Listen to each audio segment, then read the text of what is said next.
Cumprimentamos a todos os irmãos que usam as revistas da Central Gospel. A paz do Senhor, Deus abençoe, os irmãos da ADVEC. Eu sou o pastor Henrique, moro atualmente em Americana, São Paulo. Se você desejar nos convidar para estarmos aí, entre em contato conosco. Estarei aí com todo prazer para ministrar a palavra do Senhor e também para ministrar curas. Temos orado e Jesus tem curado aí milhares de pessoas. Nos convide, estaremos aí com você. Nós estamos iniciando o quarto trimestre de 2023. Se você deseja receber os slides que nós colocamos aqui, mais estudos escritos a respeito da lição, então entre em contato e eu envio para você gratuitamente. Aí está o meu telefone, que é também meu WhatsApp, o DDD 99, que eu morava antes no Maranhão. Então, o telefone 999-152-0454. Dê aí um like, se inscreva no nosso canal e compartilhe esse link desse vídeo para outras pessoas, para eles também poderem assistir e aprender juntamente conosco. Nós vamos estudar nesse trimestre aí as lições da Palavra de Deus com o tema Restaurando a Visão Familiar. E neste trimestre nós temos como comentaristas Albertina Malafaia, Cláudio Duarte, Elisete Malafaia e Estevão Fernandes. Então temos aí um time de peso, para nos ensinar este trimestre. Nós vamos estudar as seguintes lições deste trimestre. Lição 1, casamento, lugar em que tudo começa. Lição 2, os cônjuges e a sexualidade. Lição 3, os dramas humanos e a graça divina. Lição 4, do coração para toda a vida. Lição 5, existe filho predileto? Lição 6, os desafios da família mosaico. Lição 7, os cônjuges e a vida financeira. Lição 8, o ministério sacerdotal do homem. Lição 9, diga não à violência familiar. Lição 10, o divórcio e a quebra de uma aliança. Lição 11, restaurem a mesa da família. Lição 12, terceira idade, destino dos longevos. Lição 13, a importância do olhar. Então, se Deus quiser, vamos aí estudar todas essas 13 lições aí até o mês de dezembro. Iniciando então o trimestre, vamos ver a lição 1. Nós vamos estudar hoje casamento, lugar em que tudo começa. Então, a família começa aí do casamento. E nós vamos ver que o primeiro homem se casou, Deus mesmo fez o casamento. Deus deu a mulher ao primeiro homem, Adão. Adão nasceu no Éden e a Eva nasceu já depois que Deus fez o jardim. Eva nasceu já dentro do jardim. Talvez isso explique por que a mulher gosta tanto de flor, porque já nasceu no meio das flores. O tema casamento é muito importante porque cada dia mais Satanás tenta de qualquer maneira acabar com a instituição casamento. Nós temos visto aí quantos partidos de esquerda têm se juntado para destruírem, descontinuarem a família. São pessoas que não temem a Deus, são pessoas que não acreditam na Bíblia como palavra de Deus, são pessoas, na verdade, cheias de demônios. Vamos ver o texto bíblico básico que está em Gênesis 2, 18 a 24. E disse o Senhor Deus, não é bom que o homem esteja só. Far-lhe-ei uma adjutora que esteja como diante dele. Havendo, pois, o Senhor Deus formado da terra todo animal do campo e toda ave dos céus, os trouxe a Adão para este ver como lhe chamaria. E tudo que Adão chamou a toda alma vivente, isso foi o seu nome. E Adão pôs os nomes a todo o gado e às aves dos céus e a todo animal do campo. Mas para o homem não se achava adjutora que estivesse como diante dele. Então o Senhor Deus fez cair um sono pesado sobre Adão, e este adormeceu, e tomou das suas costelas, e cerrou a carne em seu lugar. E da costela que o Senhor Deus tomou do homem, formou uma mulher, e trouxe-a a Adão. E disse a Adão, este é agora osso dos meus ossos, e carne da minha carne. Esta será chamada varoa, porquanto do varão foi tomada. Portanto, Deixará o varão a seu pai e a sua mãe, e apegar-se-á a sua mulher, e serão ambos uma carne. Então veja, depois de Deus criar tudo, e sempre dizer, isso é bom, é muito bom, sempre dizendo é bom, aí então agora Deus diz, não é bom. Não é bom? Mas tudo que Deus criou é bom. E Deus viu tudo que tinha criado e disse, é bom. E agora Deus diz, não é bom? O que é que não é bom? Então Adão coloca nome em todos os animais e via que cada animal tinha ali o seu par. Então eram casais. E agora ele coloca o nome, mas para ele, nenhum daqueles animais servia para ser sua esposa, sua companheira, sua fêmea. E aí então Deus diz, não é bom que o homem esteja só. Faria então uma adjutora, né? Uma companheira. Então Deus tira da costela de Adão a mulher. Veja que o homem foi Deus mesmo quem fez, quem criou com as suas próprias mãos, vamos dizer assim, para entendermos. Agora, a Eva foi tirada de Adão, foi tirada do homem. Então, veja que num casamento, qualquer mal que o homem causar à mulher, ele está causando a si próprio, porque a mulher foi tirada dele. E para Deus, eles são um só. E nós vamos ver que Adão é um profeta, porque ele profetizou. Quando ele diz que agora o homem deixará seu pai e sua mãe, se unirá a sua mulher e serão ambos uma carne, veja bem, Adão não sabia o que era pai, o que era mãe. Ele estava, na verdade, profetizando. Ele estava dizendo aquilo que o Espírito Santo o impeliu a dizer. E esse deixar aí tem 3 sentidos, né? Existe aí o deixar físico, então o homem deixa seu pai e sua mãe, vai para sua casa, né? Quem casa quer casa, então vão para sua casa ali e vão morar separados dos pais fisicamente. Existe um deixar emocional, então aquela dependência emocional dos pais, né? De ficar o tempo todo, os pais têm que tomar conta, têm que dar ordem, têm que aconselhar, tem a comida da mãe, né? Tem ali as roupas que são lavadas pela mãe, tudo ali é dependente. Então ele deixa essa dependência, e ele vai agora constituir a sua própria família, e eles vão ter os seus próprios problemas e terão que resolver os seus próprios problemas entre si, o casal. Existe aí o deixar financeiro. Então agora ele não vai mais depender do pai, da mãe, ele não vai mais agora ter alguém que vai pagar para ele o aluguel, a energia, a água, o telefone. Ele agora vai ter que sustentar o seu lar, sustentar a sua esposa. Então o casamento implica em muitas responsabilidades, principalmente para o homem que está ali representando Jesus como o responsável pela manutenção desse lar. O textual da lição está em Hebreus 13:4, que diz: Venerado seja entre todos o matrimônio e o leito sem mácula, porém aos que se dão à prostituição e aos adultérios, Deus os julgará. Então a palavra venerado é quase que uma adoração, né? Quer dizer uma coisa que tem muito valor diante de Deus e que é muito importante para Deus. Então o casamento tem uma importância muito grande. E olha, Deus mesmo é testemunha do casamento. E tem uma coisa muito importante escrita em Malaquias, olha, Deus odeia o divórcio. Então o casamento é muito importante. E olha, o ministério de Jesus deu início exatamente num casamento. Olha só a importância que Deus dá ao casamento.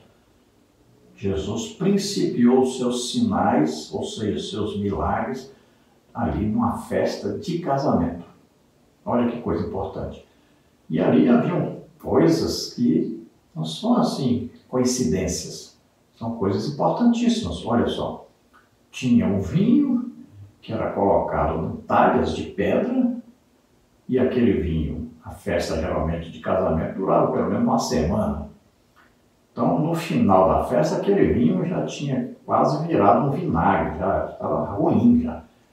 E veja só, ali o vinho acaba, então Maria, mãe de Jesus, fala com ele sobre isso, e ele então manda colocar água nas talhas, e aquela água vira vinho. Agora o que? Suco de uva. Jesus não ia dar bebida alcoólica para ninguém. E o mestre Sala vai levar então e vão dizer, olha, este vinho aqui é melhor do que aquele que nós bebemos no início da festa. Então, o noivo foi louvado porque estava servindo um vinho melhor, porque na maioria das vezes o vinho melhor era no início da festa. E aí, com o tempo, né, ali dentro daquelas talhas de pedra, ia ficando ruim. Assim também, olha, a lei é como o vinho ruim, que não tem o que? Alegria, né? O suco de uva, o mosto, é sinal de alegria, é sinal do quê? Da presença do Espírito Santo. Então a lei, ela condenava, ela matava, ela mostrava que o homem estava em pecado, mas não mostrava a solução. Assim é o primeiro vinho. Agora o segundo vinho aí se refere então à graça de Deus, ao Evangelho, à vinda de Jesus para nos salvar.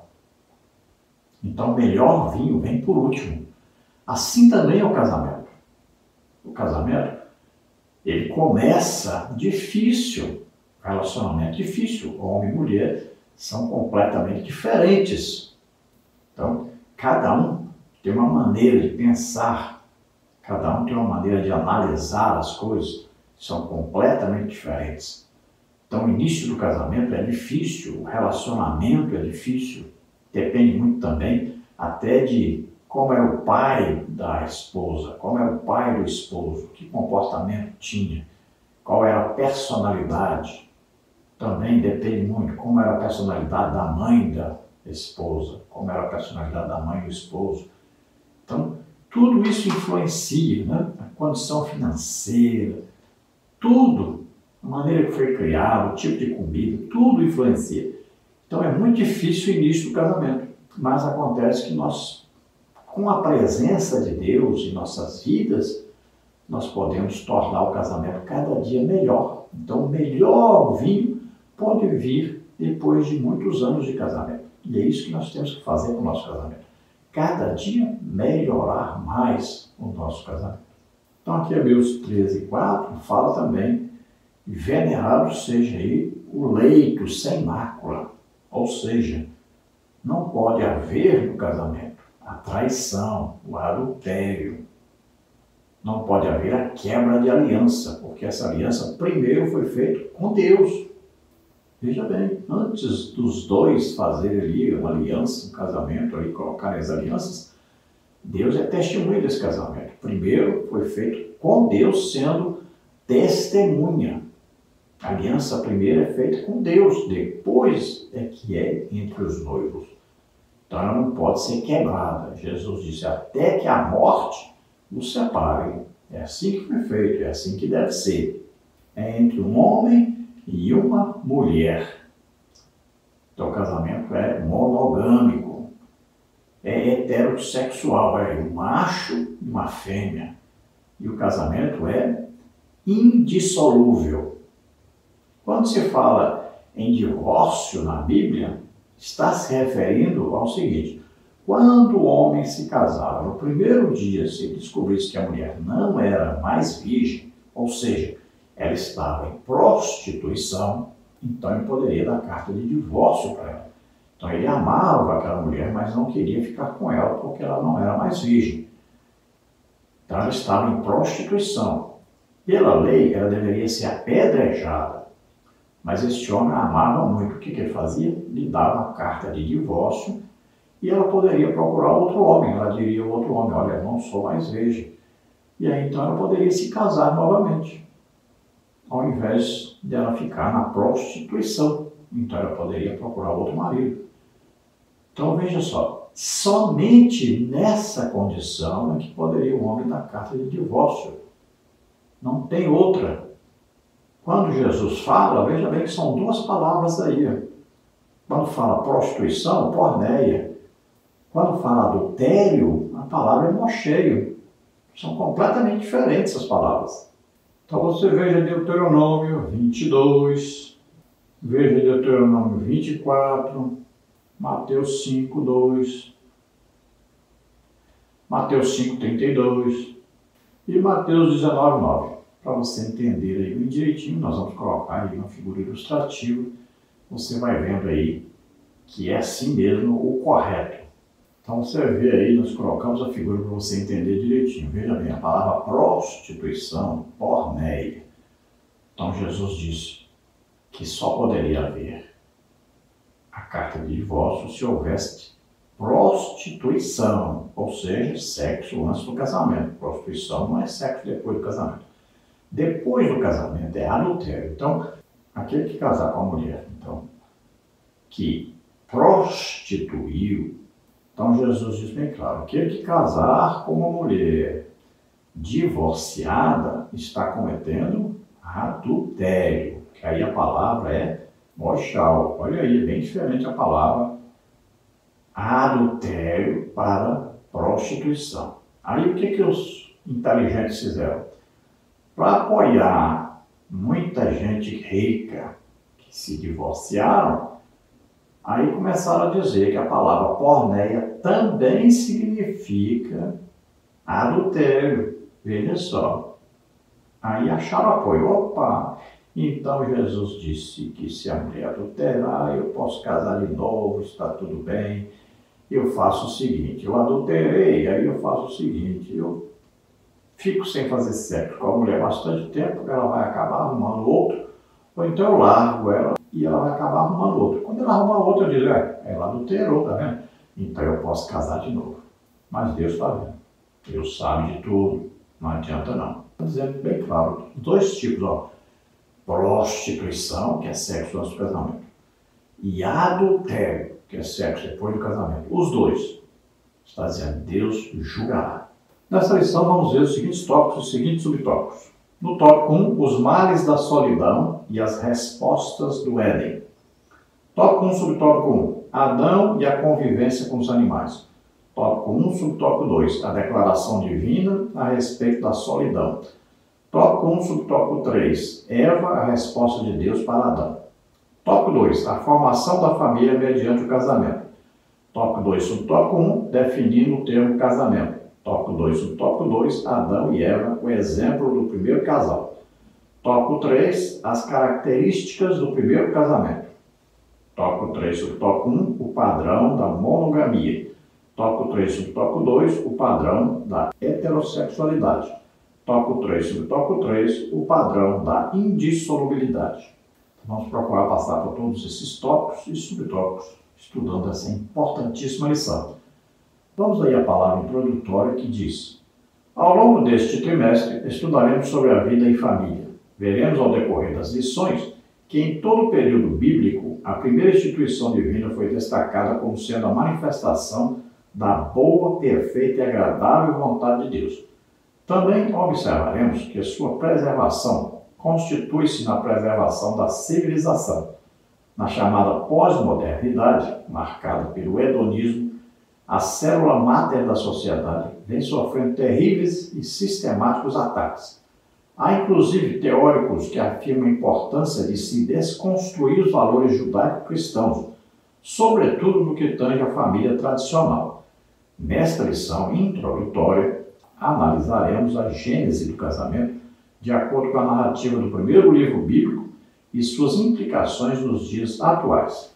Então veja que nesse trimestre estaremos estudando esse importantíssimo assunto, família, uma instituição divina. A família, então, é o que? A célula máter da sociedade. Ou seja, a sociedade começa na família. Se a família for bem estruturada, a sociedade será bem estruturada. Olha aí, se houver um princípio de autoridade dentro do lar, da família, então essas pessoas serão pessoas obedientes a seus superiores lá fora da família. Veja só, tudo depende da família. Se forem bem educados dentro da família, então serão pessoas educadas lá fora. Olha, então a base da sociedade, a base de tudo está na família. A base da igreja está na família. Se a família funcionar corretamente, então a igreja funcionará corretamente. Por isso é importante que a igreja invista mais aí nas famílias. Toda igreja deve ter aí um trabalho junto com as famílias, né, de estruturação das famílias. Porque não existe igreja forte sem famílias fortes. A primeira igreja da pessoa sempre é a sua própria casa, que é lugar de oração, jejum, estudo da Bíblia e também de evangelização, com os familiares, com os vizinhos primeiro, depois os outros. Então vemos quem constituiu aí o casamento foi o próprio Deus. Então o primeiro casamento quem fez? O próprio Deus. Quem deu a esposa para Adão? Deus. E ali então foi dada uma ordem para Adão, né? Para ele viver eternamente, ele teria que comer da árvore da vida. E ele só poderia comer da árvore da vida, pelo que nós estudamos e entendemos, quando ele fizesse 1000 anos. Então ele comeria da árvore da vida e viveria mais 1000 anos. Agora tinha outra árvore no meio do jardim, junto com a árvore da vida, que era a árvore do conhecimento do bem e do mal. Para ele comer da árvore da vida quando fizesse 1000 anos, ele não poderia comer da árvore da ciência do bem e do mal, ou do conhecimento do bem e do mal. Esta era a condição. Deus disse para ele, não coma. Então, quando o homem come, ele perde o direito à árvore da vida. Tanto é que são colocados ali querubins, né, uma espada flamejante, para impedir o homem de ter acesso à árvore da vida, de comer e viver eternamente. Veja só. Então o homem pecou e o pecado trouxe seríssimas consequências, inclusive, e é claro, para a família. Hoje nós estamos vivendo uma época difícil onde a família está sendo muito perseguida. Olha aí, para se divorciar hoje, se divorcia até pelo computador, até pela internet. Até por um celular se divorcia. Os filhos estão sendo ensinados aí na ideologia de gênero nos colégios. Veja só. Aí os filmes, as novelas ensinam os filhos a desrespeitarem os pais. É ensinada a homossexualidade aí livremente nas TVs e nos colégios, nos filmes, nas novelas e tudo. Então veja que coisa terrível, estão fazendo de tudo para desconstruir a família, para destruir tudo que nós aprendemos na palavra de Deus sobre família. Nós costumamos dizer, né, que são aí costumes judaico-cristãos, porque está na Bíblia, a palavra de Deus. Isso abrange tanto o Antigo Testamento quanto o Novo Testamento. Então vamos estudar nesse trimestre sobre a família, começando pelo início, né, que é Gênesis. Então veja que quando nós vamos viajar, nós temos um caminho a percorrer e geralmente o que a gente deve fazer? Entra na internet, vai ver ali pontos melhores de parada, né? Onde tem um bom banheiro, onde tem um bom restaurante, né? Onde tem um lugar ali que tem uma sombra. Então nós vamos procurar já marcar esses lugares direitinho. A gente vai ver onde o preço está melhor para abastecer o carro. Nós vamos procurar onde o trânsito está melhor. Vamos procurar tudo direitinho para poder fazer uma ótima viagem. Ver aí, por exemplo, onde trocar o pneu, arrumar o pneu. Se precisarmos de uma farmácia, onde tem, de um hospital, onde é que tem. Se nós vamos pagar pedágio, onde é, quanto é, tudo nós temos que planejar. Se precisarmos de um hotel da viagem, onde vamos ficar. Então nós vamos planejar nossa viagem. Assim também é o casamento. Nós temos que planejar como vai ser, onde nós vamos morar, do que vamos sobreviver.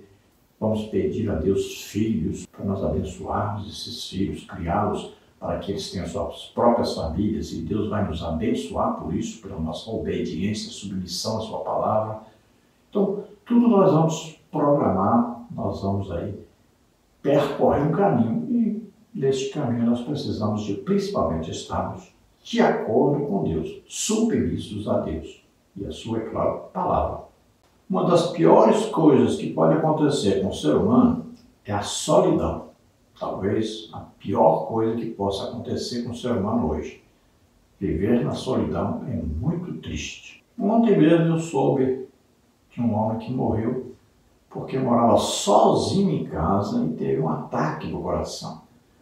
Imagine, viúvo, morando sozinho, uma solidão terrível. Geralmente a pessoa entra numa depressão, numa ansiedade, outras coisas, né?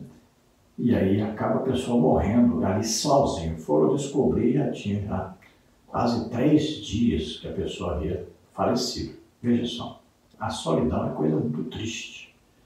E Deus não criou o homem para viver só. Deus criou o homem para se casar e constituir uma família. Tocam os males da solidão e as respostas do Éden. De acordo com Cassioppo, professor de psicologia da Universidade de Chicago, Estados Unidos, e renomado pesquisador, a solidão pode ser tão nociva para o indivíduo quanto o fumo. E por que isto ocorre? Porque Deus fez o homem para viver em família. É no relacionamento com o outro que o processo de individuação ocorre. Então veja, cada pessoa é um indivíduo, cada um tem suas características, né? E para ele ser um indivíduo correto, completo, ele precisa se relacionar com outra pessoa. Então ele vai assumir a sua posição de indivíduo. Então ele tem sua maneira de pensar, sua maneira de vestir, sua maneira de agir. Então ele é diferente. Agora, como é que ele vai saber que é diferente se ele não tiver outra pessoa perto? Então é importante demais ter esse relacionamento com outra pessoa, haver um casal. Então cada um é um indivíduo, cada um tem a sua personalidade própria. Tópico 1, Adão e a convivência com os animais. Os 2 primeiros capítulos de Gênesis estão relacionados à origem do universo, dos animais e do homem. Na criação, encontramos 5 vezes a expressão "E viu Deus que era bom", Gênesis 1, de 10 a 25. No entanto, ao fim do 6º dia, culminando com a criação do homem, o escritor declarou: "E eis que era muito bom", Gênesis 1, 31, foi comentarista. O autor destaca o homem como sendo a coroa da criação. Tal destaque justifica-se em função de 2 elementos básicos, Gênesis 2, 7. Formado a partir do pó da terra, Adamá, o verbo formava do hebraico Yazá, indicando a construção de um vaso de barro pelas mãos do oleiro, Jeremias 18, 4. Isto revela que Deus não chamou o homem Adão à existência, mas o fez com as próprias mãos em um ato artístico de amor e beleza, Efésios 2,10. Feito alma vivente a partir do sopro divino, Adão foi feito à imagem e semelhança de Deus, ou seja, ele foi dotado de personalidade, razão, vontade e sentimentos, e atributos morais, sendo capaz de dominar e tomar decisões, Gênesis 2, 26 a 30. Atributos não conferidos aos animais. Em síntese, nota-se que os animais foram feitos cada um conforme a sua espécie. O homem, no entanto, foi criado conforme a espécie de Deus, isto é, com participação na natureza divina. Este fato tanto revela a posição de honra dada ao homem, quanto ressalta o abismo posto entre Adão e os animais, pois ambos foram criados com naturezas distintas, isto é, não haveria possibilidade de estabelecerem relacionamentos profundos permeados por diálogos interiores e vínculos íntimos. Adão mesmo, nomeando cada animal, sentia-se só, fato que se expressa no registro sagrado, mas para o homem não se achava disjuntora que estivesse como diante dele. Gênesis 2:20. Então vemos aí no início de Gênesis a criação de todas as coisas, dentre elas então, aí os animais, né? No 6º dia o homem foi criado. Sempre que Deus criava alguma coisa, aí Deus criou a luz e viu que era boa. Fez separação entre luz e trevas e viu que era bom. Chamou a luz dia, chamou as trevas noite. Então houve a tarde e a manhã. Aí Deus separou a água da terra. Então foram criados os mares. Deus fez a erva verde, fez as árvores frutíferas. Então Deus disse que era bom. Então Deus criou aí as luas, estrelas, o sol, né, os luminares. Fez o sol para dominar o dia, a lua para dominar a noite, viu que era bom.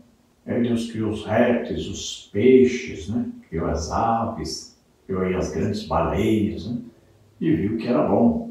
Então Deus cria agora o gado, o réptil, né? Cria os animais sobre a terra e viu que era bom. E aí então Deus agora vai criar o homem. Agora Deus cria o homem com as suas próprias mãos, a sua imagem e semelhança, né?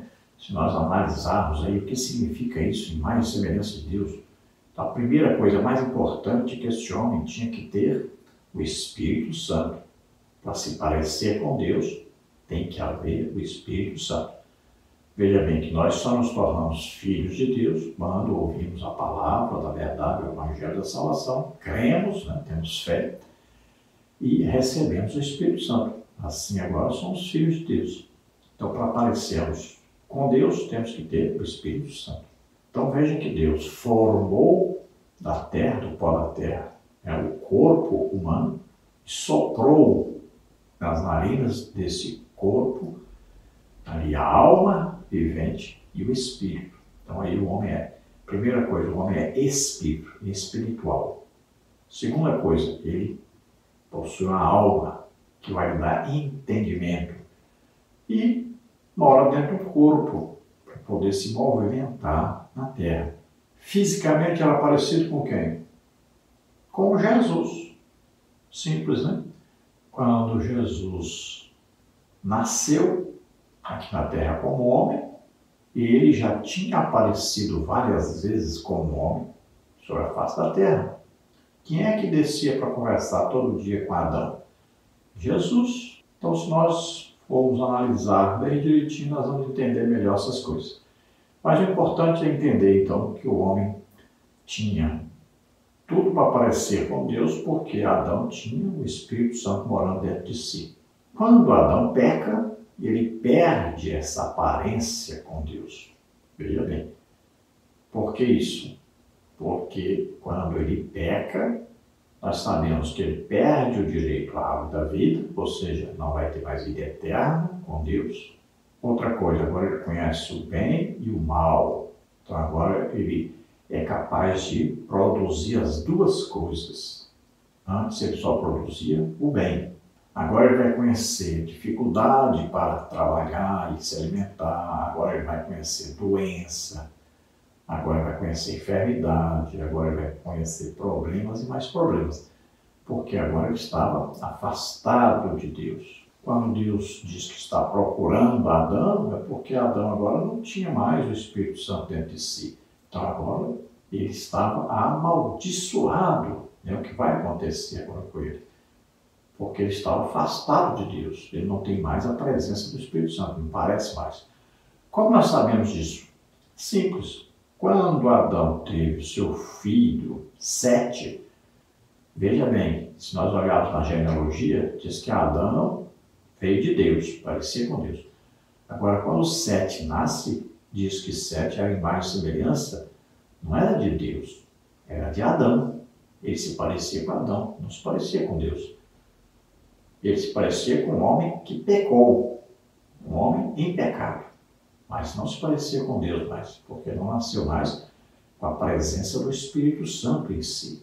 Então, o homem formado a partir do pó da terra, veja bem que o homem se parece muito a sua formação com a terra. A terra tem 70% de água, 30% de terra, os minerais, essas coisas, né? Parte física. Assim também o homem. O homem também, 70% do seu corpo é água e o restante aí formado de várias coisas, sais, né, minerais e tantas outras coisas. Então você vai estudar sobre isso e vai entender que realmente é assim. Para viver na terra, o homem foi feito do pó da terra e tem uma constituição parecida com a da terra. Já os animais, eles não são como os homens. Eles têm uma alma vivente, realmente têm um corpo, mas eles não têm conhecimento, eles não podem decidir o que fazer. Eles fazem aquilo que estão acostumados a fazerem, ou foram feitos para aquilo. Automaticamente fazem.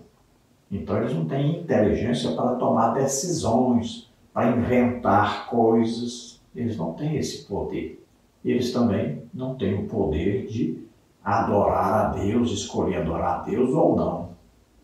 Então veja que o homem tem todas essas capacidades que não são inerentes aos animais. Quando Adão coloca o nome dos animais, então ele percebe que ele não tem uma companheira. Então ele sente o quê? Solidão. E Deus vai resolver isso imediatamente. Deus quer que haja uma humanidade na terra, povoando a terra, enchendo a terra de pessoas que vão adorá-lo em espírito e em verdade. Tópico 1, subtópico 2, a declaração divina a respeito da solidão. Dentro do contexto de solidão, após observar a condição de Adão, o Senhor anunciou: não é bom que o homem esteja só. Gênesis 2:18.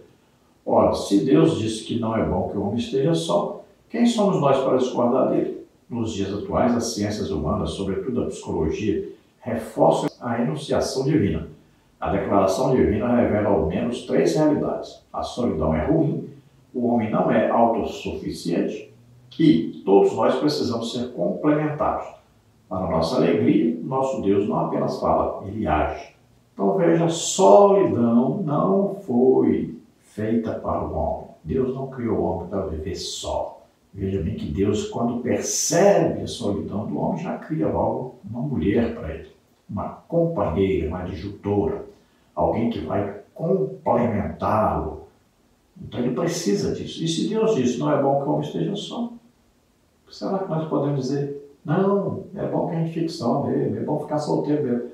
Nós estamos contrariando uma coisa que Deus fez, que Deus falou. Não podemos fazer isso, né? Teimar com Deus. E graças a Deus por isso que Deus nos deu aí cada homem a sua esposa, né? Cada esposa o seu esposo. Imagine se nós estivéssemos vivendo uma solidão. Graças a Deus, glória a Deus, que Deus diz que não é bom que o homem esteja só. Então nos criou. Então nós temos uma companheira, o homem tem a companheira e a mulher tem o seu companheiro. E é assim que deve ser. Tópico 1, subtópico 3, Eva, a resposta de Deus para Adão. Para acabar com a dolorosa solidão de Adão, Deus operou um milagre. Ele criou a mulher. Que maravilha! Vou fazer para ele alguém que o ajude como se fosse a sua outra metade. Gênesis 2:18. Destacamos algumas versões neste contexto. Observe. Vou fazer. Note a importância do verbo fazer. O Criador fez a mulher. Ela não foi fruto do acaso ou do improviso. Cada etapa de sua formação foi planejada. O Senhor fez cair um sono pesado sobre Adão, tomou uma de suas costelas e dela formou a mulher. Deus planejou e executou milagrosamente a criação da mulher. Isto significa que ela é obra-prima do Pai e, como tal, deve ser valorizada. Para ele, a expressão para ele, em NVI, revela que o objetivo primário de Deus era resolver o problema da solidão de Adão. O Senhor quis abençoar o homem fazendo cessar sua angústia primordial. Nisto se explica o fato de Deus ter instituído a família para proporcionar ao homem e à mulher o sentido de completude. Alguém que o ajude, não alguém que o domine. Não podemos nos deixar influenciar pela filosofia mundana que apregou a emancipação feminina, o movimento feminista, que em seu bojo visa afastar a mulher dos propósitos do Senhor. Por outro lado, o termo adjutora não tem o sentido de escrava, mas de auxiliadora e cooperadora nas conquistas. Os relacionamentos estarão fadados ao fracasso quando estabelecidos sob a égide da dominação. Como se fosse a sua outra metade, esta expressão aponta para a capacidade criativa e racional da mulher. Para auxiliar, é preciso antes ser dotado de competência intelectiva. A versão Almeida Revista Atualizada diz que lhe seja idônea. Uma pessoa idônea está apta a desempenhar cargos e a realizar obras. Significa dizer que a mulher, em sua natureza constitutiva, assemelha-se ao homem no que se refere à capacidade produtiva. Então veja que, para tirar Adão da solidão, Deus faz um milagre. Então, faz com que Adão durma, né? Então seria uma anestesia geral e ali uma operação agora. Tira da costela de Adão, então dessa costela faz a mulher, Eva. Então esta mulher foi feita para ajudar o homem, para complementar o homem. Então não foi as coisas assim, de repente. Deus planejou. Deus foi fazer, então, Eva para Adão. Então é um presente de Deus para Adão. Então a esposa é um presente de Deus para o esposo. Então a esposa deve ser valorizada como algo que Deus deu. Então ela foi feita para ele, para Adão. Então Deus fez o quê? Um complemento. Adão precisava de ser completado, precisava de ser ajudado. E assim a mulher foi criada. Então, a mulher não foi feita para dominar sobre o homem. A Bíblia diz que a mulher deve ser submissa ao seu marido. Então o marido está dentro de casa, representando Jesus Cristo como cabeça dessa família. Então o feminismo ensina exatamente ao contrário do que a palavra de Deus ensina. Também o homem não foi feito para ser machista, né?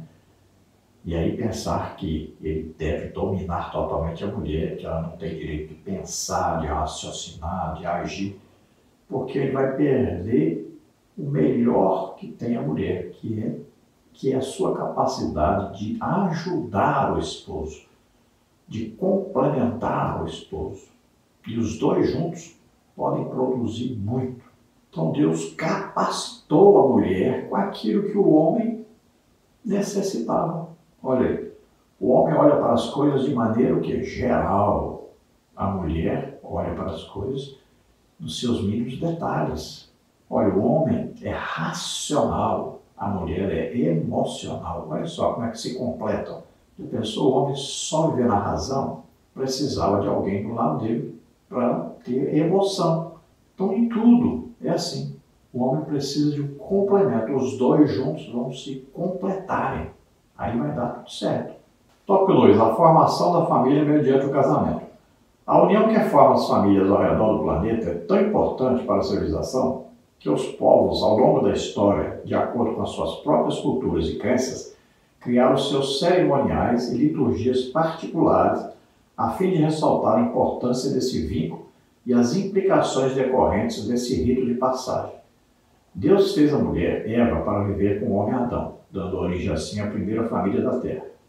A partir dessa união, identificamos o tecido constitutivo e as características fundamentais de todos os lares formados segundo o padrão divino. Então veja, quando Deus junta então Adão com Eva, ali é o primeiro casamento. Agora, quem ensinou o homem a fazer este casamento e de diversas maneiras diferentes, mas sempre com uma cerimônia pública, reconhecida por todos? Por que isso? Quem ensinou? Então veja só, cada civilização tem o seu costume, a sua tradição, como fazer o casamento, né? Como fazer a união do homem com a mulher, e os dois passam a ser um casal, vão constituir a família. Veja só, está dentro já do ser humano esse desejo de se unir, né? É o homem com a mulher, o macho com a fêmea, e constituírem uma família. E eles celebram isso, eles fazem um casamento, um ritual, que geralmente não é só um ritual humano, mas sempre tem a ver também com a religião. Pode ver que eles sempre colocam a religião no meio, que é a intenção de colocar Deus ali. Então veja que já está no íntimo do ser humano esse casamento diante de Deus, uma união que foi promovida por Deus, que foi criada por Deus, que foi institucionalizada por Deus. Tópico 2, subtópico 1, definindo o termo casamento. A sociologia faz distinção entre casamento e família. Enquanto casamento seria o ato, evento ou processo que se atrela à cultura, família seria a instituição social. Entende-se por casamento, no entanto, a união estabelecida entre duas pessoas, com aval legal, firmado em contrato, religioso e ou social, que demanda, acima de tudo, uma relação de profunda intimidade entre um homem e uma mulher. Então, para a sociologia, ali o casamento, aquele ato ali de fazer o casamento, é que é o casamento. Agora, este casal vivendo num determinado local, tem a sua família aí, que é a sociedade, que é a cultura. Então, para eles, a família que seria algo, então, social. O certo, o correto é o quê?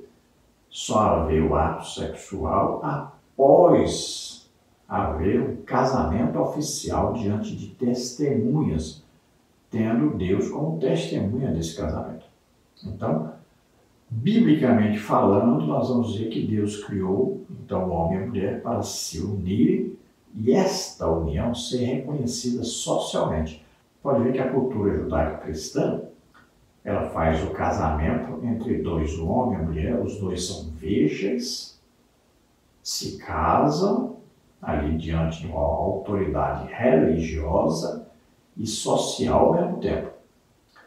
E a partir dali, com a bênção de Deus, eles vão formar então um casal, eles vão poder então ter o ato sexual, ter filhos e viverem juntos numa casa.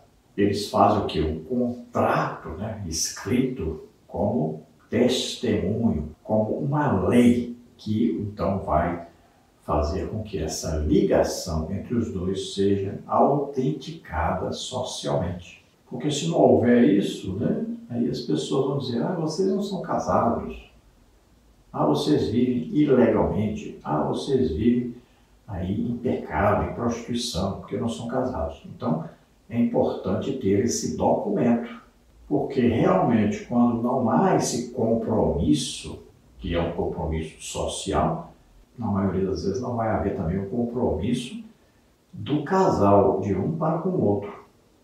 A falta desse documento oficial produz, na maioria das vezes, separação desse casal no futuro.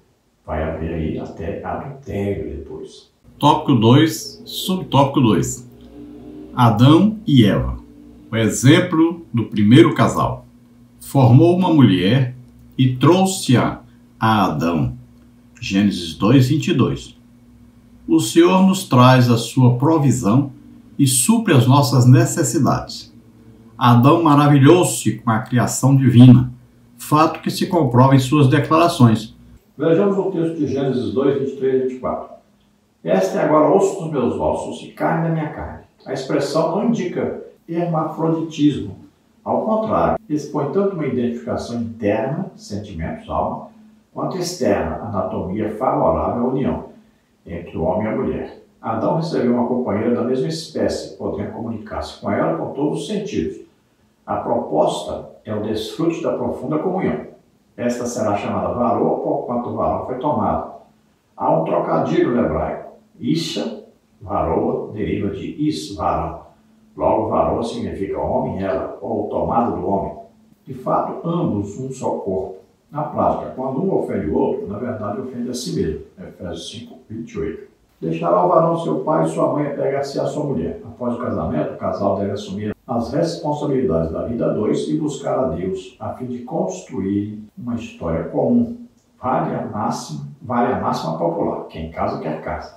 Então Deus forma a mulher, traz-a a Adão, e Adão agora vai falar em uma poesia que para nós é uma poesia estranha, mas é uma poesia. Osso dos meus ossos, carne da minha carne. Então veja, Adão não está falando de alguém que ao mesmo tempo é homem e mulher. Não, ele está falando de uma mulher que complementa, uma mulher que se encaixa perfeitamente em seu corpo. Então aí tem uma morfologia, o formato do corpo do homem é diferente do formato do corpo da mulher. Foram feitos para se encaixarem um no outro. Veja bem. Então por isso, olha, sexo, por exemplo, sexo anal é exatamente o contrário ao que Deus criou. Não foi feito para ser assim. Então Deus formou o homem e a mulher para se encaixarem perfeitamente um com o outro. Veja bem, até o formato do corpo indica isso. Então, tanto internamente vão sentir atração um pelo outro, quanto externamente vão sentir atração um pelo outro. Então, a anatomia do corpo da mulher foi feita para ser encaixada na anatomia do corpo do homem. Então, veja que a mulher foi tirada do homem, um pedaço do homem, da costela de Adão. Então, ele trata-a bem porque está tratando a si próprio. Essa deve ser a verdadeira intenção, a verdadeira vivência dos dois. Um trata bem o outro porque está se tratando a si próprio. Bem, formam uma só carne. E quando fala de deixar o pai e a mãe se unir à sua mulher, então tem que haver essa consciência de que É um deixar físico, né? Vão deixar a casa dos pais. É um deixar emocional, não vão viver mais dependentes emocionalmente dos pais. E é um deixar financeiro, porque vão constituir sua própria família e sustentar a sua própria família. O costume judaico era que o homem fosse à casa da mulher que ele queria se casar, comunicava ao pai da noiva, deixava ali um pendente, né, geralmente pendente de ouro, e aquilo ali servia como o quê? Como prova de que ele iria para a casa do seu pai, construir uma casa ao lado da casa do seu pai. Quando a casa estivesse pronta, ele voltaria para buscar a noiva para morar com ele. Era assim o costume. Por isso mesmo Jesus disse, olha, na casa do meu pai há muitas moradas, vou preparar lugar, quando estiver pronto eu volto para buscar vocês, que eu quero que onde eu estiver, vocês estejam comigo. É a figura do casamento judaico. Aquele pendente de ouro era o penhor, ou seja, prova de que ele voltaria para buscar a noiva. Assim Jesus deixou o Espírito Santo conosco, como prova de que ele volta para nos buscar, para estarmos para sempre com ele. A Bíblia é maravilhosa. Glória a Deus. Tópico 3. As características do primeiro casamento. Em 2011, o Supremo Tribunal Federal reconheceu de maneira unânime a união estável entre casais do mesmo sexo como entidade familiar. Na prática, as regras que valem para as relações estáveis entre homens e mulheres serão aplicadas aos casais gays. Todavia, a Constituição da República Federativa do Brasil de 1988, artigo 226, parágrafos 3º e 4º, declara: a família base da sociedade tem especial proteção do Estado. Para efeito da proteção do Estado, é reconhecida a união estável entre o homem e a mulher como entidade familiar. Entende-se também como entidade familiar a comunidade formada por qualquer dos pais e seus descendentes. Neste tempo, observamos que os canais midiáticos e alguns segmentos da sociedade, de forma crescente, têm apresentado variados tipos de uniões com o intuito de desconstruir e banalizar o sentido e os valores fundamentais da família tradicional. Faz-se necessário, portanto, sobretudo nos dias atuais, reafirmar os princípios bíblicos. Existem diversos tipos de uniões, mas, segundo a palavra de Deus, uma família propriamente dita possui algumas características essenciais. Então veja que nós estamos aí num tempo difícil, né? Onde autoridades judiciais se julgam aí até maiores do que Deus, né? Que transgridem aí diariamente a palavra de Deus.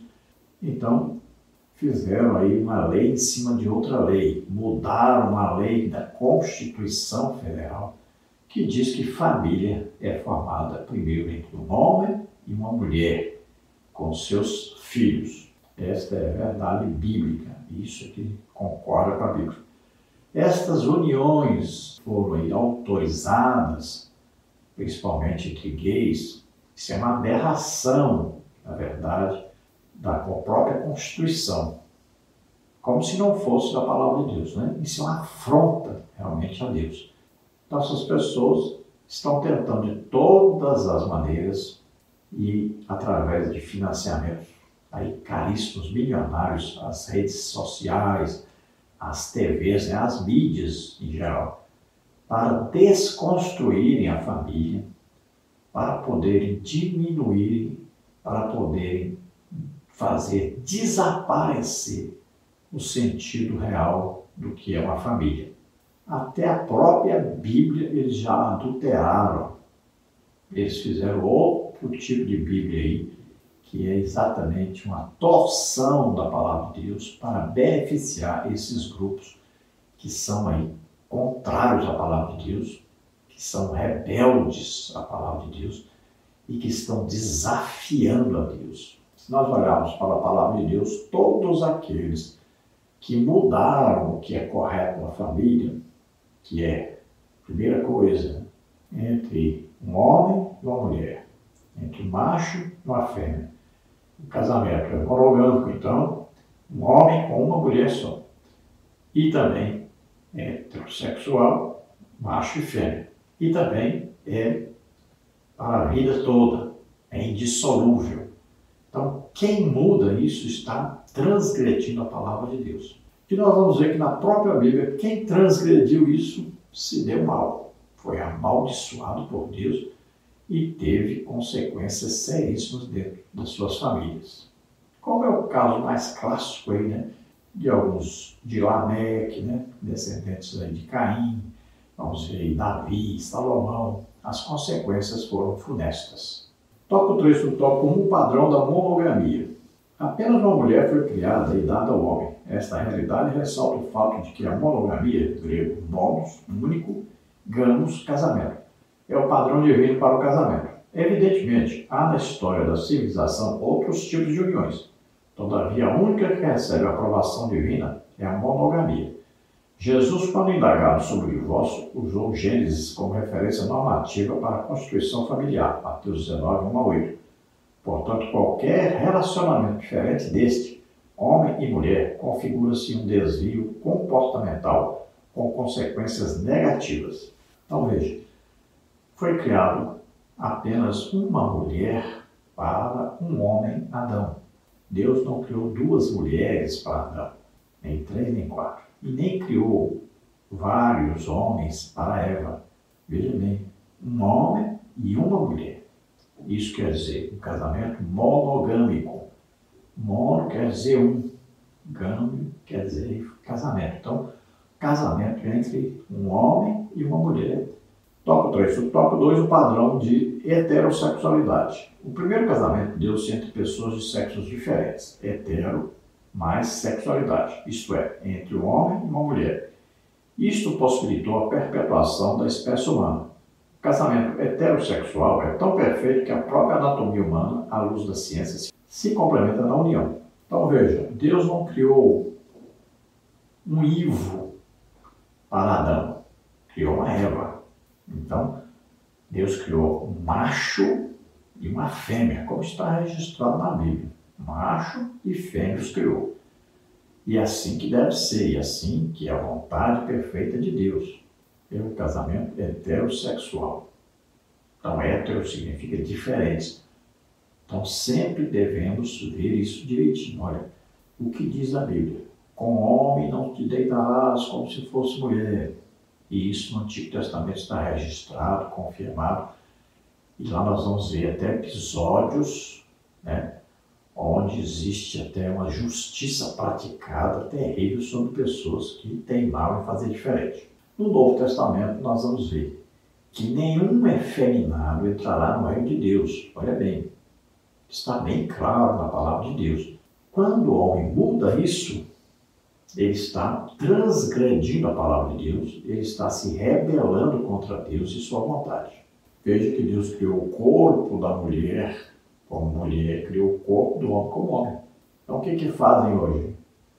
Se unem duas pessoas do mesmo sexo, aí um quer que o outro se vista como se fosse de outro sexo, fale como se fosse de outro sexo, se comporte como se fosse de outro sexo, e também quer até que a pessoa tome remédios, faça operações para parecer ser do outro sexo. Veja só, se quer uma pessoa do mesmo sexo, por que quer que mude tudo isso?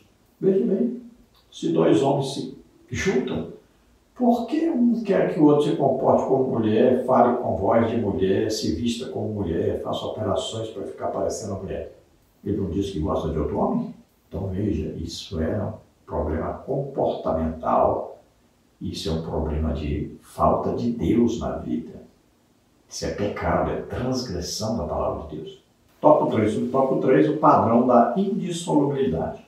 Jesus, aprofundando as palavras de Adão, disse: deixará o homem pai e mãe e se unirá à sua mulher. O que Deus ajuntou, não separe o homem. Mateus 19, 5 a 7. Isso nos permite afirmar que o divórcio não reflete a perfeita vontade de Deus para homens e mulheres unidos pelo casamento. Trataremos deste assunto com maior profundidade na lição 10. Então, o que está escrito na Bíblia? Até que a morte o separe. O que Deus ajuntou, não separe o homem. Então está bem claro isso aí. O casamento é indissolúvel, até que a morte o separe. Só pode haver separação após a morte. Veja bem, nós já falamos aqui antes e vamos voltar a afirmar. Quando Jesus falou a respeito do divórcio, ele estava se referindo à lei de Moisés, que dizia: quando o homem se casava com a mulher, no primeiro dia descobria que ela não era virgem, então ele dará uma carta de divórcio, tá? Só nesta oportunidade, só nesta ocasião, só nesta possibilidade que existe a carta de divórcio. Fora disso, não existe divórcio. Deus odeia divórcio. Jesus ensinou o perdão. Nós temos que amar até o nosso próprio inimigo, orar por ele, abençoá-lo. Imagine o cônjuge. Então deve sempre se buscar o perdão, o amor. Sempre deve se investir um no outro para que nunca haja divórcio, nunca haja separação. Porque se você se separar e casar com outra pessoa, a outra pessoa e você também estarão em adultério. Tome cuidado com isso, porque tem muita gente achando que é normal. Conclusão. A família tem a sua origem em Deus. Foi Ele, o Senhor, quem definiu o padrão para o seu estabelecimento, visando ao sucesso do casal e de seus descendentes. O inimigo de nossas almas luta incansavelmente para destruir essa instituição. Devemos, portanto, como Igreja de Cristo, coluna e firmeza da verdade, declarar: eu e a minha casa serviremos ao Senhor. Josué 24:15. Então devemos olhar bem para a palavra de Deus, vermos o valor que tem aí a família, o valor que tem o casamento, o valor que existe a união entre o homem e a mulher, sempre um homem, uma mulher, um macho, uma fêmea, até a morte. Só a morte pode separar esse casal. Isso é que Deus instituiu e é isso que está na palavra de Deus. Temos o exemplo de Noé, que para a salvação da sua família construiu a arca. Temos aí Josué dizendo: eu e a minha casa serviremos ao Senhor. Então, vamos ver exemplos na Bíblia, né? Exemplos maravilhosos que nós devemos copiar, seguir. São orientações para a nossa vida. Sempre o casal deve olhar sempre a palavra de Deus. E nós vamos ver que o segredo do casamento é simples na palavra de Deus. Mulher, sede submissa aos vossos maridos. Maridos, amem suas esposas, suas mulheres. Olha, coisa simples. Quando a esposa é submissa ao esposo, quando o esposo ama a sua esposa, pronto, o casamento está tudo bem, funciona tudo certinho. É assim que ensina a palavra de Deus. Então, monogamia, heterossexualidade e indissolubilidade. São as três coisas importantíssimas para nós entendermos sobre o casamento.